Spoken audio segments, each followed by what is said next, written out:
পেটানোর ঘটনা ঘটেছে। রোববার মারধর করা হলেও আজ সেই ভিডিও ভাইরাল হয় সামাজিক যোগাযোগ মাধ্যমে।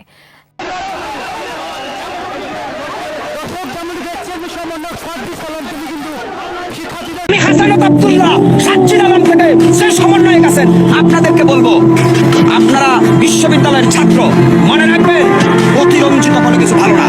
আওয়ামী লীগ তাও অ্যাঙ্গেলে বাইরবার দিছে, এরা হয়তো উঠতেই দিবি না। এখন কথা ঠিক, এরা ক্ষমতা না পায় এর কিন্তু মোশান হসে ভাই।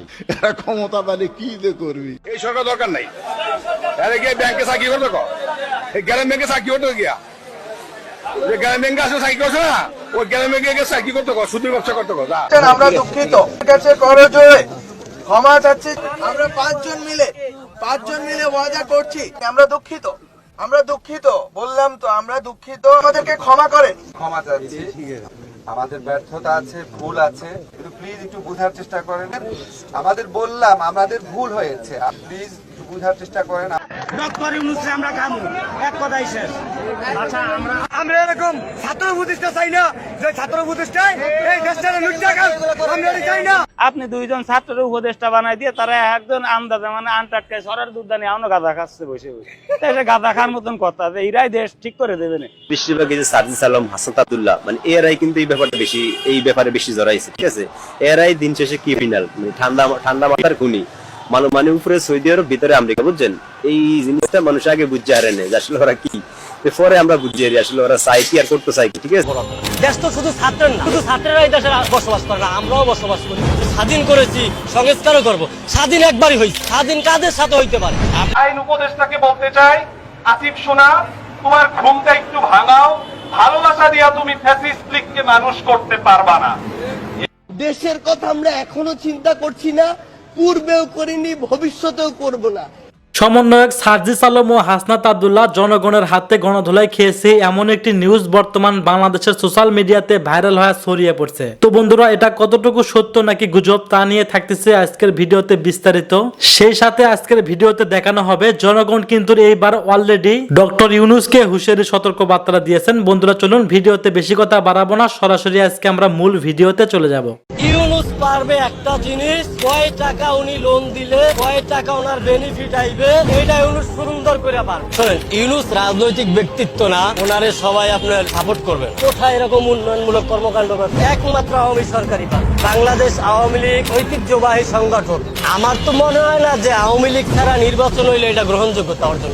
আমি চাই না যে এই সংগঠন নিষিদ্ধ। ব্যক্তির অপরাধ থাকতে পারে, কিন্তু পুরো সংগঠনের অপরাধ। দেশ তো শুধু ছাত্রের না, শুধু ছাত্রেরাই দেশে বসবাস করে না, আমরাও বসবাস করি। স্বাধীন করেছি, সংস্কারও করব। স্বাধীন একবারই হয়েছে, স্বাধীন কাদের সাথে হইতে পারে? আপনারা তো তিনজন সাংবাদিক, আমাদেরকে প্রশ্ন করবেন, আমরা উত্তর দেব। আমি আপনাদেরকে প্রশ্ন করতে চাই, বৈষম্য বিরোধী যে আন্দোলন হলো, ছাত্র আন্দোলন, আদৌ কি বৈষম্য দূর হয়েছে? আমি তো দেখি প্রত্যেকটা সেক্টরে, প্রত্যেকটা ক্ষেত্রে এখনো সেই আগের থেকে আরো বেশি বৈষম্য চলছে। আমরা জাতি হিসাবে খুবই খারাপ। আমাদের মতো এত অসভ্য জাতি আমি মনে হয় না যে বহির্বিশ্বে এরকম অসভ্য জাতি আছে। এটা হইলো আমাদের জাতীয়, এটা একটা জাতিগত একটা আমাদের সমস্যা আছে। এটা আগে নিরসন করতে হইব। যার যার স্থান থেকে তার ভালো হইতে হইব। আর বর্তমান সরকার এগুলো ম্যান্ডেট করতে পারতেছে না। আর উনি রাজনৈতিক কোনো ব্যক্তিত্ব না, ওনার দেওয়ার সম্ভব না। এখানে প্রয়োজন, খুবই জরুরি প্রয়োজন রাজনৈতিক ব্যক্তিত্বের।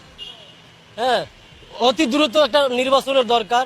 নির্বাচন দিলে একটা রাজনৈতিক দল ক্ষমতা এসে এই দেশ সংস্কার বলেন, এই বিভিন্ন ধরনের কমিশন গঠন করে, এগুলো রাজনৈতিক ব্যক্তিরা করবে। এটা ওনার কোনো এখতিয়ার না আমার মনে হয়।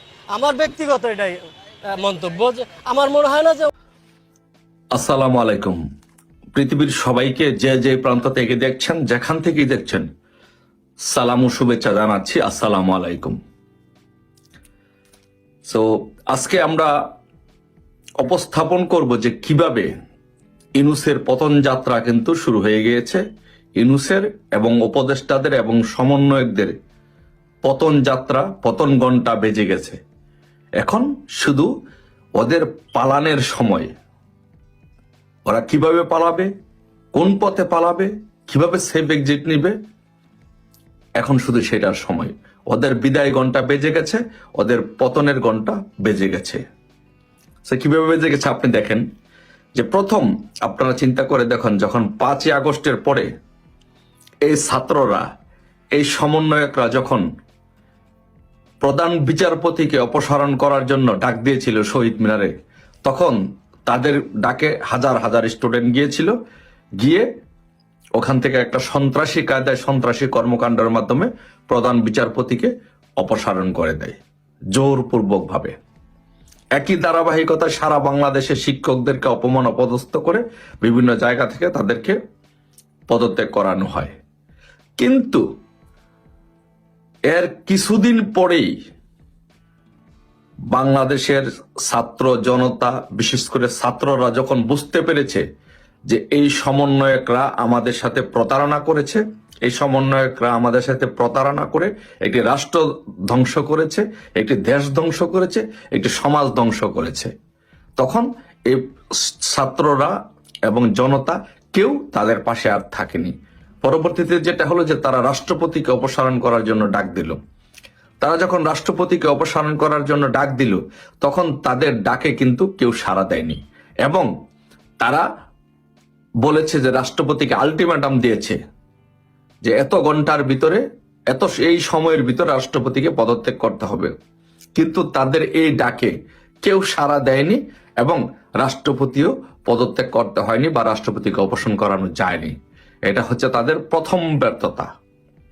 দ্বিতীয় ব্যর্থতা হচ্ছে যে উপদেষ্টাদের, নতুন উপদেষ্টাদের যখন নিয়োগ দেওয়া হলো মোস্তফা সরোয়ার ফারুকী সহ, তখন তাদের বিরুদ্ধে তাদেরকে পদত্যাগ করানোর জন্য আলটিমেটাম দেওয়া হলো এবং তাদেরকে পদত্যাগ করানোর জন্য চাপ দিল।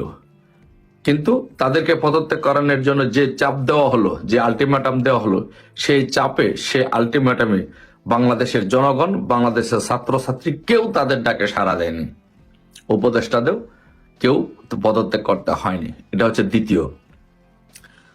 তারপরে এইভাবে একই ধারাবাহিকতায় ওরা প্রত্যেকটা কাজে যখন জনগণকে ডাক দিয়েছে, ছাত্র জনতাকে ডাক দিয়েছে, কেউ তাদের ডাকে সাড়া দেয়নি এবং তারা প্রত্যেকবার যখন আহ্বান করেছে তাদের ডাকে কেউ সাড়া দেয়নি এবং তাদের পতনের ঘন্টা বেজে গেছে। তাদের এই প্রত্যেকটা আন্দোলন, প্রত্যেকটা ডাক ব্যর্থ হয়েছে। একই ধারাবাহিকতায় আজকে আমি তাদেরকে বলবো, হাসনাত, সার্জিস, কোথায় তোমাদের জুলাইয়ের আগস্টের ঘোষণাপত্র? কোথায় তোমাদের 72-এর সংবিধান ছুঁড়ে ফেলার ঘোষণাপত্র?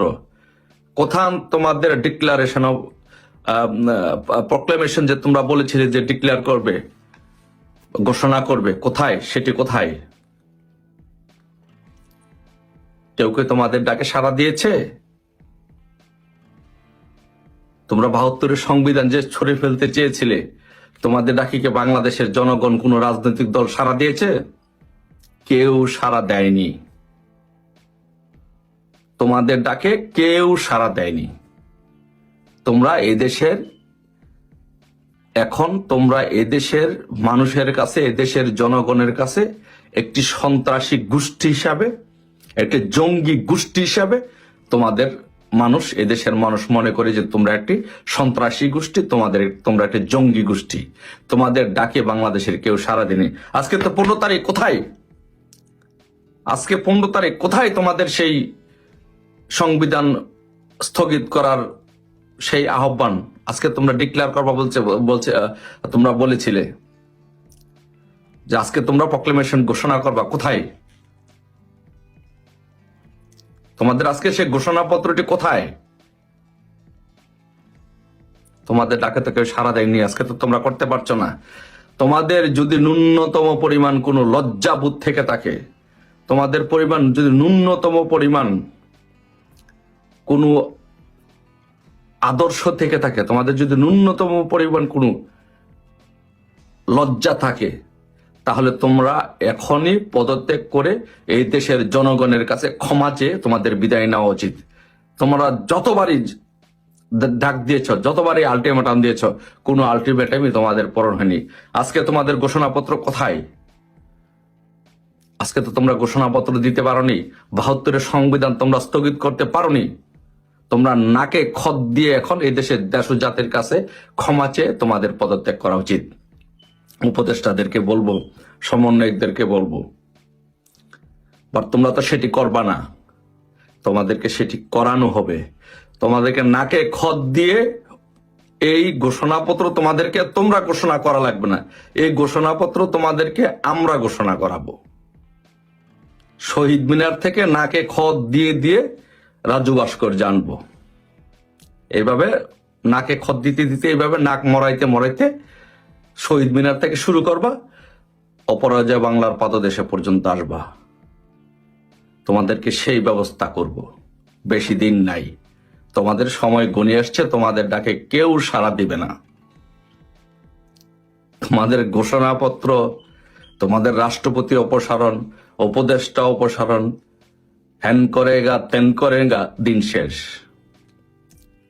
এইসব দিন চলে গেছে, তোমাদের বুঝে গেছে এই দেশের জনগণ যে তোমরা একটা বাউতাবাজি জঙ্গি সংগঠন। তোমাদের জঙ্গি নেতা ইনুস, জঙ্গি ইনুস, সে রাস্তা খুঁজছে, পালাচ্ছে, কোন দিকে পালাবে, কোন পথে পালাবে, সে রাস্তা খুঁজছে। রাস্তা খোঁজো। 19 তারিখ মাননীয় প্রধানমন্ত্রী বঙ্গবন্ধু কন্যা শেখ হাসিনা ভাষণ দিবেন। শেখ হাসিনা যখন ভাষণ দিবেন, শুধু শেখ হাসিনা শুধু অবজার্ভ করছেন বাংলাদেশের পরিস্থিতি, যে বাংলাদেশে যেন কোনো ক্ষয়ক্ষতি যেন না হয়, সেই জিনিসটি পরিস্থিতি অবজার্ভ করে শেখ হাসিনা, বঙ্গবন্ধু কন্যা শেখ হাসিনা যখন শুধু এই কথাটি বলবেন, যখন শুধু ভাষণে এই কথাটি বলবেন, আমি বঙ্গবন্ধু কন্যা শেখ হাসিনা বলছি, আমি বাংলাদেশকে ভালোবাসি, আমি বাংলাদেশের মাটিকে ভালোবাসি, আমি বাংলাদেশের মাটির ঘ্রাণ ভালোবাসি, আমি বাংলাদেশে যেতে চাই, আমি বাংলাদেশের জনগণের কাছে যেতে চাই, আমি বাংলাদেশ ছাড়া থাকতে পারবো না, আমি বাংলাদেশের জনগণ ছাড়া থাকতে পারবো না, আমার মৃত্যু হয় হবে, আমার ফাঁসি হয় হবে, আমার জেল হয় হবে, আমি এত তারিখে আমি বাংলাদেশে আসব, এয়ারপোর্টে শাহজালাল আন্তর্জাতিক বিমানবন্দরে 3টার সময় আমি ল্যান্ড করব। তোমাদের যা যা আছে সারা বাংলাদেশ থেকে মার্চ টু বিমানবন্দর ঘোষণা করো, মার্চ টু ঢাকা তোমরা ঘোষণা করো। আমি আসব, আমি বাংলাদেশের মানুষের কাছে আসব। আমি মৃত্যুকে পরোয়া করি না, আমি জেলকে পরোয়া করি না, আমি কোনো কিছুকে পরোয়া করি না। আমি দেশের জনগণকে ভালোবাসি, এদেশের মাটিকে ভালোবাসি, আমি এদেশের জনগণের কাছে যেতে চাই, আমি এদেশের মানুষের কাছে যেতে চাই। বঙ্গবন্ধু কন্যা যখন সেই ডাক দিবে, সেই কথাটি দিবে, এই ভাষণটুকু যখন দিবে, তখন বাংলাদেশের প্রতিটি আনাচে গানাচে থেকে লক্ষ লক্ষ কোটি কোটি জনতা ঢাকার দিকে রওনা করবে, ঢাকায় চলে আসবে। সেদিন ঢাকার রাজপথ শুধু থাকবে জয় বাংলা ধ্বনিতে প্রকম্পিত থাকবে। ঢাকার রাজপথ সারা বাংলাদেশের প্রতিটি অলিতে গলিতে থেকে জয় বাংলা পদধ্বনিতে বাংলাদেশের মানুষ ঢাকার দিকে রওনা করবে। সেই দিনটি বেশি দূরে নয়, অল্প কয়েকদিন, অল্প কিছুদিনের মধ্যে ইনশাল্লাহ মাননীয় প্রধানমন্ত্রী বঙ্গবন্ধু কন্যা সেই ঘোষণা দিচ্ছে। সেই ঘোষণার জন্য সকলে অপেক্ষা করুন। আর এই সমন্বয়কদেরকে ধরে বেঁধে এক একটা যেই ঘোষণাপত্র দিবে, আলটিমেটাম দিয়েছে, এই আলটিমেটাম ওদেরকে দিয়ে বাস্তবায়ন করাবো। নাকে খত দিয়ে একদম 1 কিলোমিটার রাস্তা নাকে খত দিয়ে এইভাবে আনবো ওদেরকে। ইনশাল্লাহ এদের বিচার বাংলার মাটিতে হবে। ইনশাল্লাহ এই দেশটা একটা সাজানো গুছানো দেশ, বঙ্গবন্ধু কন্যার বাংলাদেশ। প্রিয় দর্শক, আসসালামু আলাইকুম। কিছুক্ষণ আগে আপনাদেরকে যেমনটি ঘোষণা দিয়েছিলাম যে আজকে আমাদের ছাত্র নেতা সমন্বয়ক জনাব হাসনাত আব্দুল্লাহ এবং সাজ্জিদ আলম দুজন গিয়েছিলেন অ্যাডভোকেট সাইফুল ইসলাম আলিফ তিনার জানাজায় অংশ নিতে, এবং সেখান থেকে ফেরার পথে তাদের গাড়িটিকে চাপা দেওয়া হয়েছে। তো তাদের সেই বহরে যে গাড়িটি ছিল সেই গাড়িটি দুমড়ে মুচড়ে যায়, কিন্তু তারা যে গাড়িটিতে ছিল সেই গাড়িটি মোটামুটি অক্ষত ছিল। একটু জানিয়ে রাখি যে গাড়িটিতে তারা চাপা দিয়েছে সেই গাড়িটিতে হাসনাত আব্দুল্লাহরা যাওয়ার সময় গিয়েছিল, কিন্তু আসার সময় তারা গাড়িটি ভাগ্যক্রমে পরিবর্তন করে তারা অন্য আরেকটি গাড়িতে উঠেছে, যেই কারণে সেই গাড়িটিতে তারা ছিলেন না। এবং আরেকটি তথ্য যেটি জানলাম সেটা হচ্ছে যে ওই গাড়িটি যেটি দুমড়ে মুচড়ে গিয়েছে সেই গাড়িটির মালিক হচ্ছে, এটি যেহেতু রেন্টেকারের গাড়ি, ওই গাড়িটির মালিক হচ্ছে এই জুলাই অগাস্ট অভ্যুত্থানের হত্যা মামলার একজন আসামি। তো আমরা সন্দেহ করতেই পারি যে এই ঘটনাটি আসলে কারা ঘটাতে পারেন। আমাদের সাথে হাসনাত আব্দুল্লাহ এবং সার্জিস আলম দুজনই একই গাড়িতে আছেন। হাসান ভাই, আপনাদের কাছ থেকে বর্ণনাটা শুনি আসলে কি হয়েছিল? ভাই আমরা আজকে আলিফ ভাইয়ের বাসায় যখন যাই সেটা হচ্ছে লোহাগড়ার একটা গ্রামে। তো আলিফ ভাইয়ের যে জানাজাতে অভূতপূর্ব সাড়া দিয়েছে মানুষ, এবং আপনারা যে জনসমাগম দেখেছেন 3 কিলোমিটার পর্যন্ত বাইক এবং গাড়ি সেখানে ওই গ্রামে যায়। তো আমরা যাওয়ার সময় আমরা যে গাড়িটি ব্যবহার করি, আসার সময় যেহেতু মানুষের অনেক বেশি ভিড় ছিল, আমরা আলাদা ভাবে আসি, এবং আসার সময় আমরা যাওয়ার সময় যে গাড়িতে গিয়েছি, আসার সময় আমরা অন্য গাড়িতে উঠেছি। আমরা তবে 3টা গাড়ি, চিটাগং এর যারা সমন্বয়ক ছিল, চিটাগং এর যারা স্থানীয় ছিল, এবং আমাদের টোটাল গাড়ি ছিল। আমরা এই 3টা গাড়িতে আমরা যাই।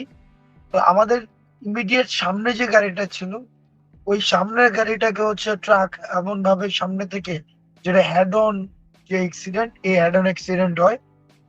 তো সেক্ষেত্রে আমরা পরে যেটা জেনেছি, আমরা তাকে জিজ্ঞাসাবাদ করা হয়েছে বারবার ড্রাইভার অসংলগ্ন তথ্য দিচ্ছিলেন, তার তথ্য এবং বাস্তবতার সাথে কোনো মিল ছিল না। উনি জানিয়েছিলেন যে উনি পণ্য খালাসের জন্য যাচ্ছেন, কিন্তু পণ্য খালাসের কোনো ধরনের যে স্লিপ থাকে বা কোনো ধরনের ডকুমেন্টস থাকে, এগুলো ছিল না। তো এবং দ্বিতীয় যে তথ্যটি সবচেয়ে বেশি স্পর্শকাতর, জুলাই অভ্যুত্থানের হত্যাকাণ্ডের আসামি হচ্ছে এই গাড়ির মালিক, যে গাড়ি বা যে ট্রাকের মালিক এই অভ্যুত্থানের আসামি। এখন সেই জায়গা থেকে আমরা এই বিষয়টিকে আমরা ইতিমধ্যে বিভিন্ন সময় আমাদেরকে হত্যা করার প্রতিনিয়ত আপনারা দেখছেন, আওয়ামী লীগ, যুবলীগ এবং আওয়ামী লীগের যে সেল, তারা প্রতিনিয়ত কিন্তু আমাদেরকে হত্যা করার এগুলো ওপেন, তারা ঘোষণা দিচ্ছে, হুমকি দিচ্ছে। একটা বিষয় দেখেন, এত কিছুর পরেও আমরা দেখেছি যে বিগত ফেসিস্ট সরকারের সময় বঙ্গবন্ধু যাকে বলা হতো, যে শেখ মুজিবের 15 আগস্টে যদি কেউ কালো ব্যাজ ধারণ না করতো, তাও তাকে পুলিশে ধরে নিয়ে যেত। কিন্তু আমরা দেখছি যে এই সময়ে যে আমাদেরকে একদম জনসম্মুখে সোশ্যাল মিডিয়াতে হত্যার হুমকি দেওয়া হচ্ছে, আমরা কিন্তু ওই ধরনের ধৈর্য শক্তি দেখাচ্ছি। আপনারা যদি আমাদের কমেন্ট সেকশনে যান, আমরা কিন্তু কমেন্ট সেকশন আমাদের উন্মুক্ত থাকে, আমরা কমেন্ট সেকশন কিন্তু আমরা বন্ধ করি না। অর্থাৎ তাদের যেই এক ধরনের সরাসরি এই যে হুমকি ধামকি, এই বিষয়গুলো কিন্তু আমরা দেখছি, এবং আমাদের যে ধৈর্য, আমাদের যেই অন্তত পরের মতের প্রতি যে সহিষ্ণুতাটা এবং দ্বিমতের যে সহিষ্ণুতাটা, সেই সহিষ্ণুতার উদারতা কিন্তু আমরা দেখাচ্ছি। আমরা প্রাণ ভয় আমাদের প্রতিনিয়ত রয়েছে, মৃত্যু ভয় আমাদেরকে প্রতিনিয়তই দেখানো হচ্ছে, কিন্তু এই মৃত্যু ভয়, প্রাণ ভয়, এই বিষয়গুলোকে আমরা পরোয়া করি না। আমরা এই পর্যায়ে এটি যদি হত্যার চেষ্টা হয়ে থাকে, যদি কোনো ধরনের হত্যা চেষ্টার বিন্দু মাত্র কোনো ধরনের সংযোগ থেকে থাকে, আমরা যেটি করেছি, আইন শৃঙ্খলা রক্ষাকারী বাহিনী যারা রয়েছে, তারা তদন্ত সাপেক্ষে বিদ্যমান আইনে প্রয়োজনীয় ব্যবস্থা নেবেন। এর পাশাপাশি আমরা স্পষ্ট ভাবে বলছি, আমাদেরকে এভাবে ভয় দেখিয়ে, আমাদেরকে এভাবে যে হত্যা করে ফেলবে, সম্ভব না। একজন হাসনাত মারা গেলে কি হবে, একজন সার্জিস মারা গেলে কিছুই হবে না, কিচ্ছু হবে না। একজন আমরা দেখেছি না যে আন্দোলনের সময় পুলিশ খুব দুঃখ করে বলছিল স্বরাষ্ট্রমন্ত্রীকে যে একটা গুলি লাগে, একজন পরে আবার আরেকজন উঠে দাঁড়ায় যায়। তা আমরাও একজন হয়তো মরে যাব, কিন্তু সমস্যা নাই, আরেক জায়গায় আরেকজন হাসনাত দাঁড়ায় যাবে, আরেকজন সার্জিস দাঁড়ায় যাওয়া যাবে, কোনো কিছু থেমে থাকবে না। আমরা এই অভ্যুত্থান পরবর্তী যে জীবনটা, এই জীবনটা একটা বোনাস জীবন। এই জীবনটা প্রত্যেকটা মুহূর্তের জন্য আমরা সৃষ্টিকর্তার প্রতি কৃতজ্ঞ। আমাদের প্রাপ্তির কিছুই নাই, সৃষ্টিকর্তা আল্লাহর কাছে আমরা কৃতজ্ঞ। তবে আমাদেরকে ভয় দেখে আসলে লাভ নাই, কারণ শহীদের তামান্না নিয়ে আমরা রাস্তায় এসেছি। যতদিন না পর্যন্ত এই যে ভারতীয় আধিপত্যবাদ, এই যে ইসকনের যে উগ্রতা, আমাদের প্রতিনিয়ত যে দেশের মধ্যে একটা অস্থিতিশীল ষড়যন্ত্র, আওয়ামী লীগের ষড়যন্ত্র, বিদেশে বসে ষড়যন্ত্র অব্যাহত রেখেছে, সেটির বিরুদ্ধে আমাদের লড়াই সংগ্রাম অব্যাহত থাকবে। জি সার্জিস ভাই, সার্জিস ভাই শুনছে তো না? হাসনাত ভাই, সার্জিস ভাই কি শুনছে আমার কথা? সার্জিস পিছনে কথা বলছে।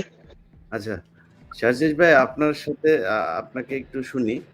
আহ, তার মাঝখানে হাসনাত ভাই আমরা একটু ইসকনের বিষয়টা নিয়ে কথা বলতে যে আপনারা দেখছেন যে ইসকন যে সন্ত্রাসী কার্যকলাপ চালাচ্ছে, তো এই সন্ত্রাসীদেরকে আসলে মানে মোকাবেলা করার জন্য আমাদের পদ্ধতিটা আসলে এখন কি হবে?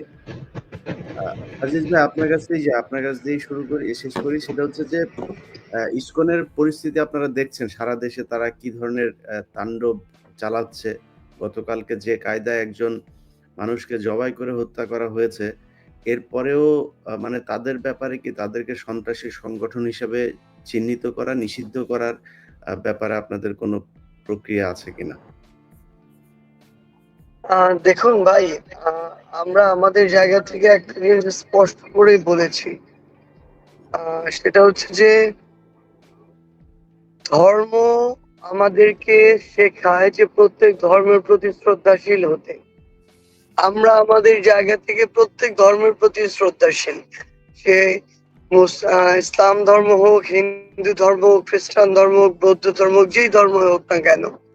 কিন্তু কোনো একটা ধর্মের নাম ব্যবহার করে কেউ যদি কোনো একটা উগ্রবাদী সংগঠন করে এবং সেই উগ্রবাদী সংগঠনকে ব্যবহার করে মানুষকে প্রকাশ্যে দিবালোকে জবাই করে হত্যার মতো নৃশংস ঘটনা ঘটায়, তাহলে সেই উগ্রবাদী সংগঠনের অস্তিত্ব কখনো আমরা সমর্থন করতে পারি না। এ কারণে আমরা আমাদের জায়গা থেকে আজকে স্পষ্ট করে বলেছি, এই ইসকন নামক উগ্রবাদী সংগঠন, যার অতীত রেকর্ড যদি আপনি দেখেন, যেই কালো রেকর্ড গুলো এখন বের হয়ে আসছে, যেই রেকর্ড গুলো এতদিন আওয়ামী লীগ ধামাচাপা দিয়ে রেখেছিল, সেই রেকর্ড গুলো কিন্তু এখন বের হয়ে আসছে। আমরা আমাদের জায়গা থেকে স্পষ্ট করে বলেছি, ধর্মকে ব্যবহার করে কোনো একটি উগ্রবাদী সংগঠন, এই ইসকনের মতো সংগঠন যদি বাংলাদেশে এরকম নারকীয় ঘটনা যা ঘটিয়েছে তা আবারও ঘটায়, তা আমরা আমাদের জায়গা থেকে কখনোই হতে দিব না, এবং সেটি ঘটানোর পূর্বে যেন তাদেরকে তাদের জায়গায় নিষিদ্ধ করা হয়। আমরা আরেকটি জিনিস বলি, এই বিষয়ে আমাদের অবস্থান একদম স্পষ্ট।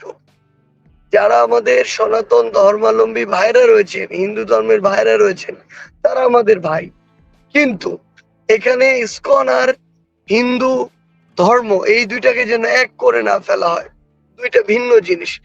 এখানে সনাতন ধর্মকে আশ্রয় করে, ব্যবহার করে কিছু উগ্রবাদী আছে হিন্দু ধর্মের, যারা এই ইসকনের সাথে যুক্ত এবং তারা এই কাজগুলো করছে। আমাদের অবস্থাটা একদম স্পষ্ট, এরকম প্রকাশ্যে দিবালোকে হত্যাযজ্ঞের সাথে জড়িত উগ্রবাদী সংগঠনকে অবশ্যই এই বাংলাদেশে নিষিদ্ধ করতে হবে। যে হিন্দু এই ইসকন হচ্ছে আলাদা, হিন্দু আলাদা, এরা সব আলাদা, কিন্তু আমরা তো এই বিভিন্ন ছবি টবি যেগুলো সোশ্যাল মিডিয়াতে দেখছি যে এই ইসকনের প্রোগ্রামেই হিন্দুরা, সেইখানে আওয়ামী লীগ ছাত্রলীগের লোকজনকেও দেখা যাচ্ছে, যাদের নামে হত্যা মামলা হচ্ছে তাদেরকেও বিভিন্ন ভিডিও ফুটেজে দেখা যাচ্ছে। তো এই ক্ষেত্রে আসলে সরকারের মানে করণীয় কি? আপনারা কি চিন্তা করছেন তাদের ব্যাপারে?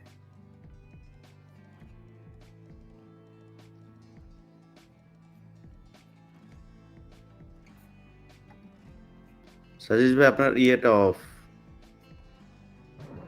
ভাই আবার যদি একটু বলতেন। আমি বলছিলাম যে এই যে ইসকনকে আমরা বলছি যে ইসকন আলাদা, হিন্দুরা আলাদা, আওয়ামী লীগ আলাদা, কিন্তু বিভিন্ন জায়গায় দেখছি যে সেই মিলেমিশে সবাই একাকার, এবং যেই বিভিন্ন তাদের ফেসবুক পোস্টগুলি আপনারা যদি দেখেন, সোশ্যাল মিডিয়াতে তাদের যে ভিডিও ফুটেজগুলো বের হয়েছে, সেখানে দেখা যাচ্ছে ছাত্রলীগের, যুবলীগের চিহ্নিত সেই সন্ত্রাসীরাই তাদের সাথে। তো এই যে ইসকনের নাম ভাঙিয়ে যে এইভাবে হিন্দু এবং আওয়ামী লীগ সব মিলেমিশে একাকার হচ্ছে, এই ক্ষেত্রে আপনাদের পরিকল্পনা কি হওয়া উচিত? ভাই একদম স্পষ্ট করে একটা জিনিস বলি, ফ্যাসিস্ট আওয়ামী লীগ এবং তাদের দোসররা এখন গিরগিটির মতো নানা রূপ ধারণ করেছে। তারা আনসারদের কাছে গিয়ে আনসার লীগ হয়েছে, সচিবালয়ে গিয়ে আমলা লীগ হয়েছে, বিচার বিভাগে গিয়ে বিচারপতি লীগ হয়েছে। তারা এখন বিভিন্ন রূপে, এখন তারা ইসকন লীগ হয়ে যাচ্ছে। আমাদের এই নতুন যে ইসকন লীগ, আমরা তাদেরকে আমাদের জায়গা থেকে একটা জিনিস বলি, ইভেন অনেকে, আমি তো একটা জিনিস বলেছি যে সকল হিন্দুকে আমি আমার জায়গা থেকে ইসকন মনে করি না, হিন্দু ধর্মাবলম্বী যারা রয়েছেন, কিন্তু হিন্দু যারা ইসকন রয়েছেন, ইসকন সংগঠনটির সাথে যুক্ত সরাসরি, তারা আসলে হিন্দু ধর্মাবলম্বী আছে। তো সেই জায়গা থেকে যারা এই উগ্রতাকে ধারণ করে, আমরা তো তাদেরকে আমরা ইসকনের উগ্রপন্থী হিসেবেই ট্রিট করব। এবং যে সকল ভণ্ড সুবিধাবাজ আওয়ামী লীগের দোসররা যারা এখন ইসকন লীগে রূপান্তরিত হয়েছেন, তাদের ক্ষেত্রে একই কথা প্রযোজ্য। তাদের ক্ষেত্রে তাদেরকে আসলে আমরা আমাদের জায়গা থেকে আইন শৃঙ্খলা রক্ষাকারী বাহিনী এবং বিচার বিভাগকে আরেকটু অ্যাক্টিভ প্রত্যাশা করি। আমরা এই ঘটনা তো 5ই অগাস্টের পরে বাংলাদেশে এরকম প্রকাশ্যে দিবালোকে একজনকে জবাই করে হত্যা করা হবে, এটা কিভাবে সম্ভব? এটা তো আমাদের কল্পনার মধ্যেও ছিল না। সেই জায়গায় যে রূপেই হোক, যেভাবেই হোক, যেই ধর্মের পরিচয় হোক না কেন, যা কিছু ব্যবহার করে হোক না কেন, যে এই হত্যাকাণ্ডের সাথে জড়িত, যারা উস্কানি দিয়েছে, এখন দিচ্ছে, তাদের সবাইকে দ্রুত বিচারের আওতায় এনে এই যে একটি অপ্রত্যাশিত নৃশংস ঘটনা, এটির একটি মীমাংসা এবং দৃষ্টান্তমূলক শাস্তির ব্যবস্থা করতে হবে। জি, ধন্যবাদ। ভাই, আপনারা দুজনই খুবই ক্লান্ত দেখা যাচ্ছে। বিশেষ করে হাসনাত ভাইকে খুবই ক্লান্ত দেখা যাচ্ছে। আপনাদের কাছে আমার একটা অনুরোধ থাকবে হাসনাত ভাই, যে আপনারা এই যে এখন যে রাতের বেলায় যে এত রাতে আপনারা গাড়িতে করে ঢাকায় ফিরছেন, এটা আমার কাছে পছন্দ হয় নাই। এই বিষয়গুলোতে আপনাদেরকে আরো সতর্ক হতে হবে, এবং যারা এই ফ্যাসিস্ট সরকারের বিরুদ্ধে, এই সন্ত্রাসী ইসকন, সন্ত্রাসী আওয়ামী লীগ, এদের বিরুদ্ধে, এবং কিছু হিন্দু সংগঠন, আমি কালকে একজনের একটা ইমেল পেয়েছি ভাই, ওদের ইসকনের চাইতেও ভয়ঙ্কর কিন্তু হচ্ছে এই যে হিন্দু জাগরণী জোট নামে একটা নতুন যে সংগঠন, তাদের ইদানিং খুব দেখা যাচ্ছে। কালকে একটা সন্ত্রাসী আপনার এই যে মিডিয়াতে বক্তব্য দিয়েছে সেই জোটের সম্ভবত একজন মুখপাত্র। তো এদের ব্যাপারে আমার মনে হয় আপনাদের অনেক বেশি হওয়া দরকার। আমি সেই 2019 সালে আমার একটা ডকুমেন্ট ছিল, সেখানে আমি দেখিয়েছিলাম যে এরা কিভাবে সংঘবদ্ধভাবে, সেই তাদের নিজেদের ট্রান্সপোর্টেশন আছে, নিজেদের ওয়্যারলেস সুবিধা আছে, তাদের অস্ত্র আছে, সবকিছুই তারা খুব পরিকল্পিতভাবে এই দেশে সন্ত্রাসী কার্যক্রম চালানোর জন্য করছে। তা আমার মনে হয় আপনারা যখন রাতের বেলা বা দিনের বেলা যখন যেখানে যান, যেই জেলাতে যান, সেই জেলার পুলিশ সুপারকে ইনফর্ম করা, এবং তারপরও নিজেদের কিছু রাখা। কারণ ইসকন যে পরিমাণে প্রশাসনে তাদের লোক ঢুকিয়েছে, কাকে বিশ্বাস করবেন সেটা নিয়েও আসলে একটা সন্দেহ রয়ে গেছে। হাসনাত ভাই, যদি কিছু বলতে চান আপনি বললে আমরা শেষ করি। আমরা যেটা বলতে চাই সেটা হচ্ছে যে বাংলাদেশে যদি কেউ থাকে, তাকে বাংলাদেশি হিসাবেই থাকা উচিত।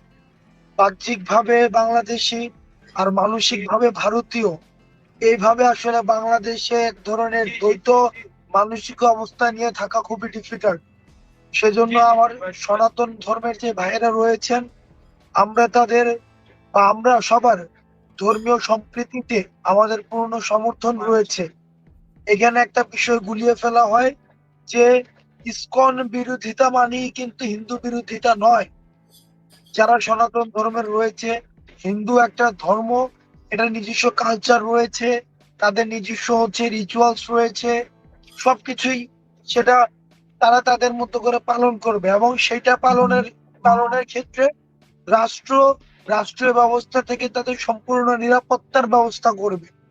আমরা আমাদের জায়গা থেকে সহায়তা করব, আমাদের এই পারস্পরিক বোঝাপড়া থাকবে। আমরা কিন্তু এই যে কৃষ্ণ, যে চিন্ময়কে ধরা হয়েছে, উনি কিন্তু হিন্দু বলে ওনাকে ধরা হয়নি, উনি ধর্মীয় উগ্রবাদী এবং রাষ্ট্রের মধ্যে রাষ্ট্রদ্রোহিতার অভিযোগে ওনাকে ধরা হয়েছে। তো সুতরাং বাংলাদেশে বসে বিদেশের কোনো ষড়যন্ত্র এখানে বাস্তবায়নের পথ হতে অন্তত আমরা করে দিব না। অন্তত আমরা বেঁচে থাকতে সেই সুযোগ কোনোভাবে আমরা দিব না।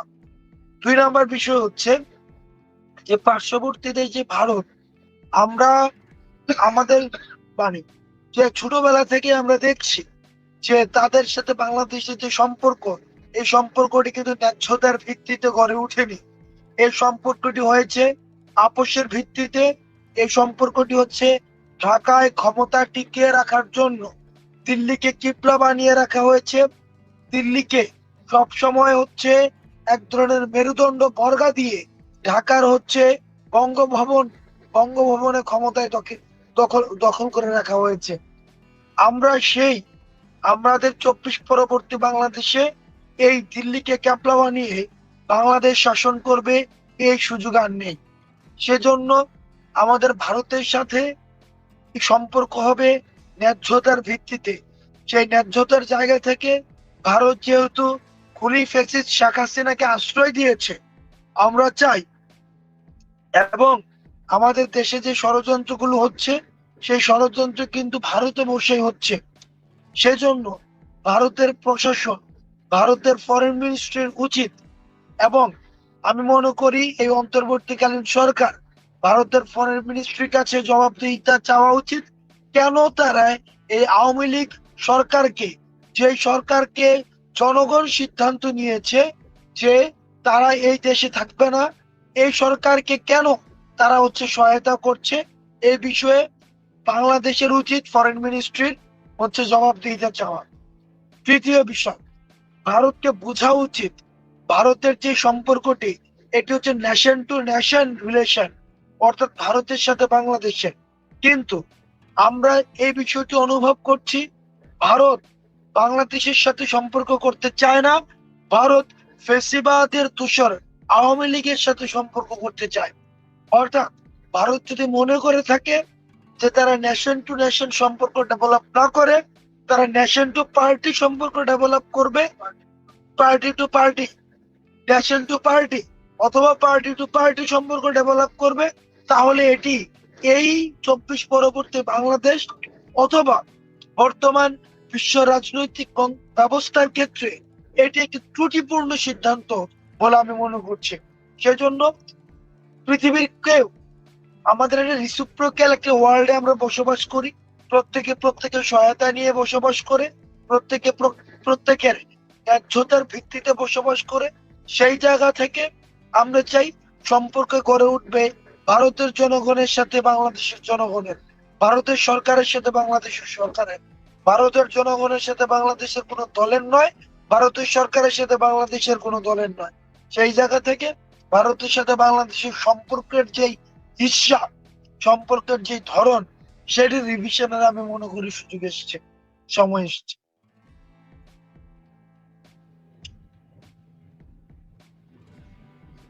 হাসনাত ভাই ধন্যবাদ। জি, হাসনাত আব্দুল্লাহ ভাই এবং সার্জিস আলম সহ নাহিদ ইসলাম এবং আসিফ ভাই, আরো যারা ছাত্র আন্দোলনে অংশ নিয়েছিলেন, অনেকেরই নাম বলতে গেলে সময় লাগবে।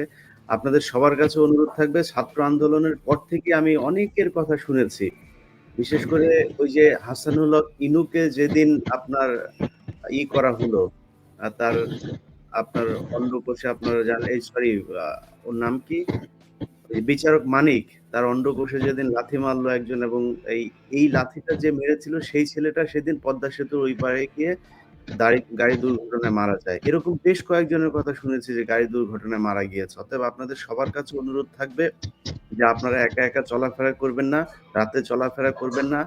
আল্লাহর ওয়াস্তে আমি সেই 2019 সাল থেকে বলছি, ইসকনকে আপনারা এখন যতটুকু মনে করছে তারা আরো এর চেয়ে ভয়ঙ্কর। অর্থাৎ তাদের ব্যাপারে খুব সাবধানে চলতে হবে, মুসলমানদেরকে চোখ কান খোলা রাখতে হবে। এবং হিন্দুদের কাছে অনুরোধ থাকবে, ভাই আপনারা ষড়যন্ত্র করা বন্ধ করেন। এই কি বলে সনাতন জাগরণী জোট, হিন্দু মহাজোট থেকে যারা আছেন, যারা এখন এই হিন্দুত্ববাদী দেশ বানাইতে চান, আপনাদেরকে বলি যে বাংলাদেশের এই ওই পারে পশ্চিমবঙ্গে যান, যাওয়ার পরে দেখবেন বাথরুম করার জায়গা নেই, পায়খানা করেন নাই, আপনারা অনেক ভালো আছেন।